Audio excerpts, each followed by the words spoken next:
What's up everyone on the internet? Thank you for making this video part. I'm so excited to upload this one for you guys because for this video we'll be taking a look at another Martin Scorsese film that's quite different from all his other movies, and that would be Silence. So this movie came out back in 2016 and it is one of those films that makes you really question on how truly devoted you are to your beliefs. But anyway, I'm getting ahead of myself. This story takes place sometime in the 17th century as he followed two Portuguese missionaries played by both Andrew Garfield and Adam Driver, who are tasked with going to Japan to find their missing mentor, who is played by Liam Neeson. And I find it very interesting. While at first the overall goal is to find their missing teacher, but then it turns into something else as these two missionaries try to spread Christianity in Japan. Now, while this change of course may seem like a good thing as you're watching these characters try to spread their faith and bring hope to these people, it's not until later when you realize that sometimes good intentions can lead to negative consequences. Which is where we encounter Issei Ogata's character, who sort of plays the opposing force for these two missionaries as Inquisitor Inu or Inoue. I'm not really sure, my Japanese is not that very good. Anyway, while Andrew and Adam's characters are trying to spread the good word of Christianity to the people of Japan, you have Issei's character who uses certain methods to punish the two of them for their attempts in trying to change their beliefs, which ultimately means torturing and sometimes killing the people that these two missionaries have helped. And as he puts in the trailer, the price for your glory is their suffering. And this is where you see what happens when two opposing beliefs begin to collide with one another. You have Issei's character who upholds the old ways of Japan, which have been set for hundreds of years.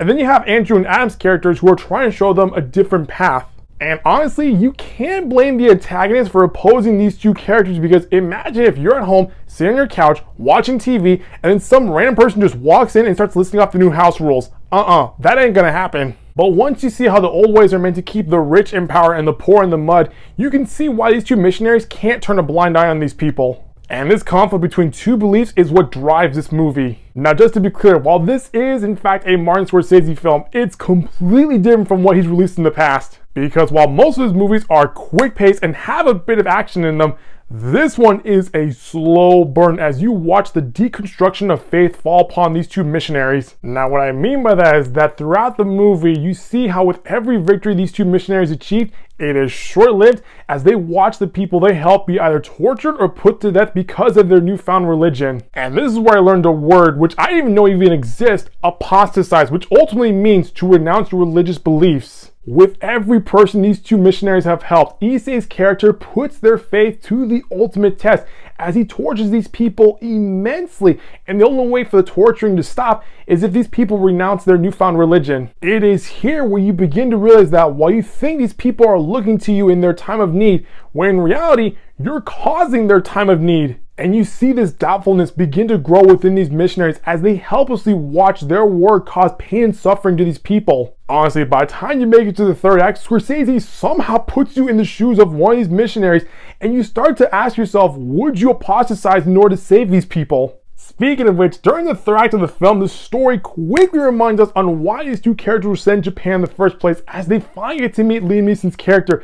Now, even though he is on the poster, he's only in the movie for one brief moment, but in that one brief moment, we soon realize, oh crap, we have no business being in this country. Because here's someone that we came to find and we truly believe in, and is telling us that our religion has no place in Japan, and the only thing to make the pain and suffering end is to renounce your faith. But because it is impossible for a missionary to renounce their faith in God, the cycle of suffering continues until you decide to give in order to save these people. And in that third act, oh my God, I'm not gonna lie, I cried so hard, it honestly felt like my heart was being ripped out as I watched this one person's faith just crumble within him and almost destroy him in a sort of way. And by the time I reached the end of the film, I was drained of all emotions because this movie is a real punch to the gut. From the beginning, you feel a sense of hopefulness that these characters will achieve their mission. And as you progress through the journey, you begin to see how your actions can lead to dire consequences.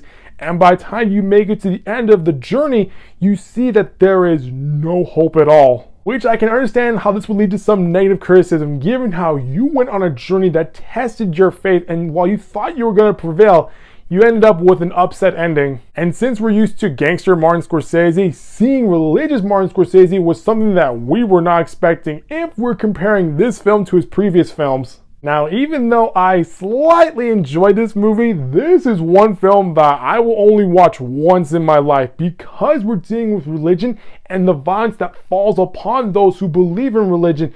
And sometimes it is a lot to take in and also too much to watch. So I can see why some would be deterred by this movie for those particular reasons, and also because sometimes people don't want to watch something that questions their faith. But for those who are brave enough, who are Martin Scorsese fans, or just want to watch something different from all the blockbuster movies, you should probably give this movie a chance. Well, that's going to do it for this video, guys. That was my overall view on Silence. If you like what you saw, click the subscribe button so you guys updates from this channel. I'll see you next time with a brand new video.